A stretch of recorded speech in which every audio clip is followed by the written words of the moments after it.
maneira Leo mencionar, essa aqui de 7 anos que a RBC está sponsor a exposição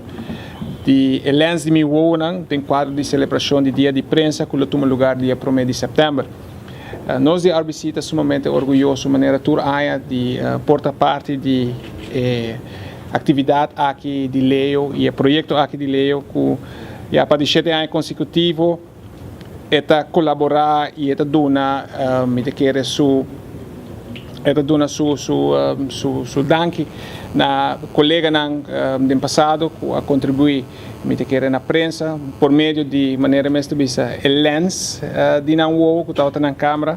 e me quer é bonita tapa o que profissional aqui profissionalismo dentro do portrait aqui que estou exibido na exposição. Nós estamos muito orgulhosos de nossos membros de prensa na Aruba que está dedicada a informar o povo de Aruba via todos diferentes meios de comunicação. E durante anos nós reparamos que se a cambia roupa e promete a televisão com rádio para agora que botar toda a rede social na caminho que botar a informação ao instante. Então agora babuta assim jogo que bisa começa bisa me agora aqui nós chuta de viagem via de sua website e me seguro que o seu seguinte na riba Facebook. Nós estamos afortunados por a última notícia aqui tanto local e também internacional dentro de algum minuto desde que ela acaba de suceder. Nós queremos agradecer e felicitar Leo Vrolijk por organizar a exposição aqui para 7 anos e nós seguro que ele está exitoso também mesmo que a ano anterior. Nós queremos agradecer Leo também aqui também por apreciar o portrait